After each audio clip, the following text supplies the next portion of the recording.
So, kagagaling lang namin ng wedding at kakauwi lang namin. So, nag-shower muna at ito yung binigay na gift para sa mga bridesmaids. So, nakalagay dyan. May naka-embroid dyan na Rexy. I'm Rexy. Charot. Arte yan. Tapos, ito yung flower ng mga bridesmaid. Ito ang bouquet nila. Medyo nalanta na kasi sobrang init kanina. Tapos naglakad kami. Pero isi-save natin yan. Ang cute. Tapos, and then ito, from Flower Bucket. Kasi yung kinasal na si Maana is, ang business nila is flower shop.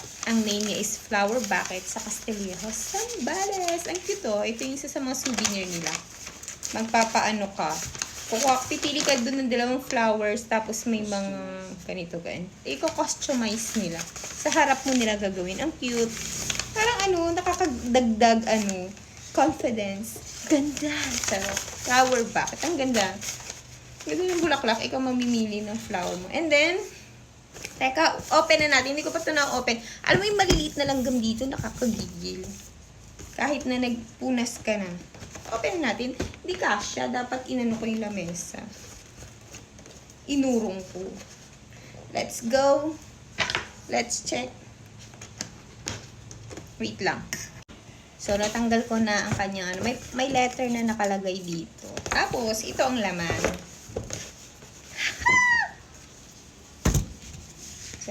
Ay, kailangan ko to.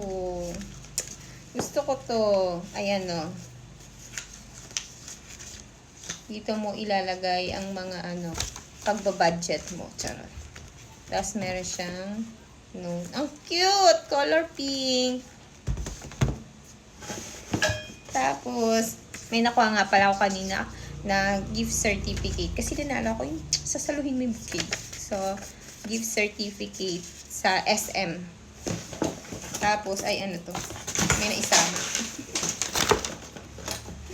Tapos, ito. Wow! Ayan, read me.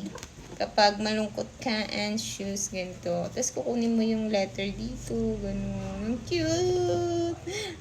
Tapos, ito. Ang pinakabongga. Ang pinakabongga. Ay, ang laking tumbler. Ang ganda. Grabe. Ay, may pangalan palang Rexy. Oh, hindi ko napansin. Nakala ko yung tumbler lang. Laki. Super! Naku, kahit saan pwede mong baunin to. Ang laki, ang cute! May sarili na akong tumbler. Thank you! Ayan o. Tapos meron pa. May souvenir na galing sa Crafts & Co. Ayan. Ayan. Justin, tapos Rexy. Pipili ka doon ng hanggang 7 na letters. Tapos, ayan.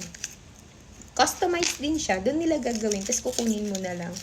And then, yun yung souvenirs nila. Tapos ito kay Justin. Kailaman na natin. Buksan natin. Tingnan natin kung ano laman. May letter din siyang ganyan. May nakalagay na Justin. Di pa namin na-open kasi nalobat ako eh. Siyempre gusto kong iparayaw. Diba? Wait lang. Tagal natin ribbon. Yan. Tanggal na natin ang ribbons. So paano to i-open? Ano ang laman?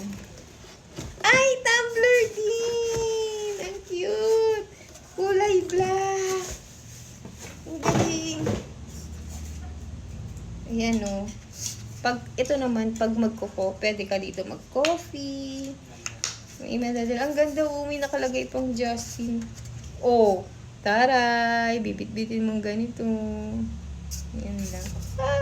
Yan lang. Thank you sa aming mga gift as a mga bridesmaid.